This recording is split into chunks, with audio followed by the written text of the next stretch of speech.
우리 다 함께 사도신경으로 우리의 신앙을 고백드리시면서 5월 1일 금요일 아침 예배를 우리 하나님 앞에 올려드립니다. 나는 전능하신 아버지 하나님 천지의 창조주를 믿습니다. 나는 그의 유일하신 아들 우리 주 예수 그리스도를 믿습니다. 그는 성령으로 잉태되어 동정녀 마리아에게서 나시고 본디오 빌라도에게 고난을 받아 십자가에 못 박혀 죽으시고 장사된 지 사흘 만에 죽은 자 가운데서 다시 살아나셨으며 하늘에 오르시어 전능하신 아버지 하나님 우편에 앉아 계시다가 거기로부터 살아있는 자와 죽은 자를 심판하러 오십니다. 나는 성령을 믿으며 거룩한 공교회와 성도의 교제와 죄를 용서받는 것과 몸의 부활과 영생을 믿습니다. 아멘. 우리 찬송 338장 함께 찬양드리겠습니다.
오늘 함께 보실 하나님의 말씀은 마태복음 19장 16절로 22절 말씀입니다. 마태복음 19장 16절로 22절 말씀을 우리 한 목소리로 말씀을 읽겠습니다. 어떤 사람이 주께 와서 이르되 선생님이여 내가 무슨 선한 일을 하여야 영생을 얻으리이까?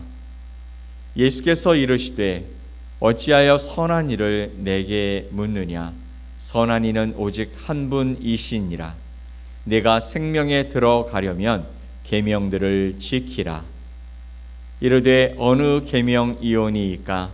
예수께서 이르시되 살인하지 말라, 간음하지 말라, 도둑질하지 말라, 거짓 증언하지 말라, 내 부모를 공경하라, 내 이웃을 내 자신과 같이 사랑하라 하신 것이니라. 그 청년이 이르되 이 모든 것을 내가 지키어 싸운데 아직도 무엇이 부족하니이까? 예수께서 이르시되 네가 온전하고자 할진대 가서 내 소유를 팔아 가난한 자들에게 주라.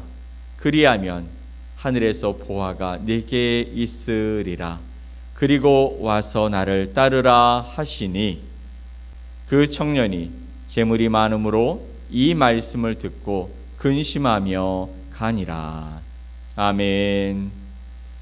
오늘 읽은 말씀을 통해 한 가지 부족한 것이라는 제목으로 여러분과 하나님의 말씀을 함께 나누겠습니다.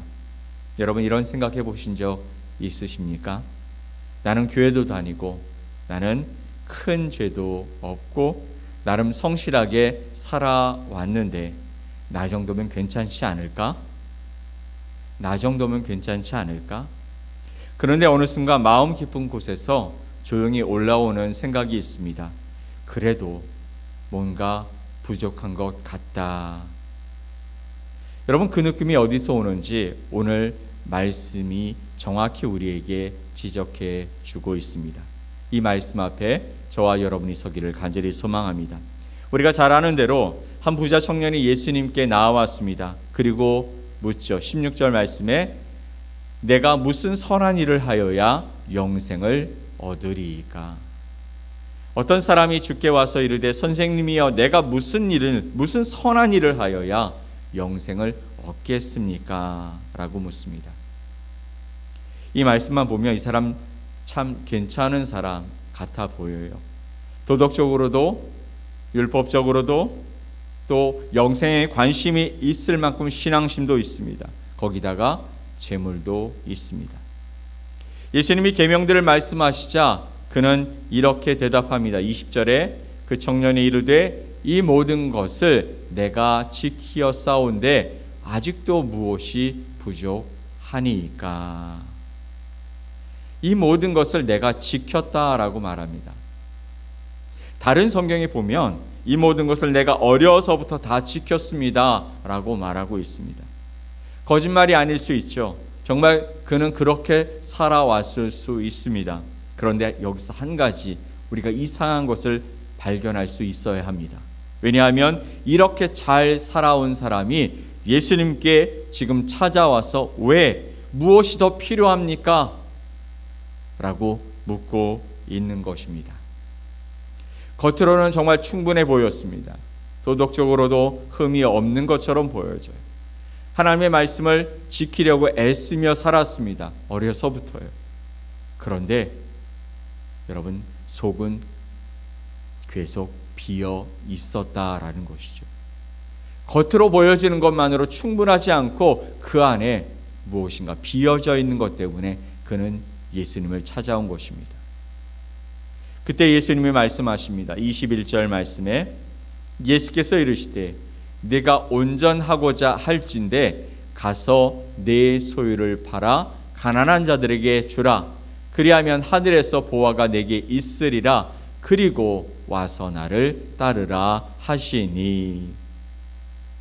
내가 온전하고자 할진대 내가 온전하려고 하면 가서 너의 소유를 팔아 가난한 자들에게 주라 라고 말씀하시고 있는 겁니다. 그리고 와서 나를 따르라. 그 순간 분위기가 완전히 바뀌었어요. 어떻게 바뀌었습니까? 22절 말씀에 그 청년이 재물이 많음으로 이 말씀을 듣고 근심하며 갔다라고 말씀하고 있는 것입니다. 기쁘게 달려왔다가 근심하며 돌아갑니다. 왜냐하면 예수님이 정확히 그 자리를 건드리셨기 때문이죠. 여기서 우리의 오해가 있습니다. 예수님이 말씀하신 것, 그것은 뭐예요? 네 재물을 팔아서 그것을 가난한 자들에게 나누어 주라라는 것이에요. 네가 온전하게 되려면 너의 소유를 팔아서 다 나눠줘라라는 것입니다. 예수님이 말씀하신 것은 돈이 나쁘다라고 말씀하신 것이 아니에요. 모든 신자는 재산을 다 팔고 예수님을 따라야 한다라는 말씀도 아닙니다. 근데 왜 그에게 재물을 다 팔고 그리고 나서 나를 따르라 말씀하셨을까요? 예수님이 보신 것은 이것입니다. 이 청년의 마음 깊은 곳, 하나님이 계셔야 할 그 자리에 뭐가 있었다고요? 재물이 앉아 있었다고요. 그 자리를 건드리신 것입니다. 우리는 보통 우상을 뭔가 나쁜 것, 잘못된 것, 그리고 분명히 죄인 것이라고 생각하기 쉽습니다. 그래서 우리는 보통 나는 그런 우상 없어 라고 말하며 살아가게 되더라는 것이죠. 그런데 진짜 우상은요, 우리의 생각과 다르다라는 것이죠. 우상은 대부분 너무 좋은 것이에요. 나한테 좋은 거예요. 나한테 너무 좋기 때문에 내려놓지 못하는 것입니다. 나쁜 것은 버리는 것이 어렵지 않아요. 아깝지 않아요. 하지만 나에게 좋은 것을 버리기가 얼마나 어려운지 여러분도 경험해 보시지 않으셨습니까? 이 청년에게는 재물이었어요. 여러분에게는 무엇입니까? 자녀일 수 있죠. 안정된 노후일 수 있습니다. 실패하지 않은 삶일 수 있습니다. 사람들에게 인정받는 자리일 수 있습니다. 이 청년에게는 무엇이었다고요? 재물이었습니다. 그는 어려서부터 율법을 지키고 그리고 바르게 살아가고 말씀 안에서 또 종교적인 부분 안에서 하나님의 말씀에 어긋나지 않는 삶을 살아갈 수 있었던 이유가 그의 가장 깊은 곳에 재물이 든든히 뒷배경이 되어 주었기 때문일 수 있습니다. 내가 믿는 구석이 있으니까 나 이렇게 해도 되지 않아? 내가 믿는 구석이 있으니까 자신감 있게, 내가 믿는 구석이 있으니까 내가 무엇인가 하는데 거리낌이 없이, 이 청년에게는 바로 그것이 재물이었습니다. 그것이 나쁜 것이어서가 아니라는 것이죠. 너무 소중해서 어느 순간 하나님보다 더 크게 자리 잡게 된 것, 그것이 바로 우리의 우상인 것입니다. 지금 예수님이 저와 여러분에게 오셔서 그것을 내려놓으라 명령하신다면 저와 여러분은 어떻게 반응할 것 같습니까? 기쁘게 따라갈 수 있을까요? 아니면 근심하며 돌아서시겠습니까? 그 반응이 내 마음의 자리, 그 반응이 믿음의 자리인 것이죠. 우리는 이 청년을 보면서 이렇게 생각하기 쉽습니다. 저것도 못해? 아니, 저것도 못 내려놔?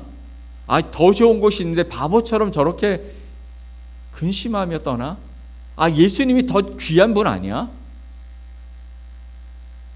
그런데 사실은 우리도 다 알고 있어요.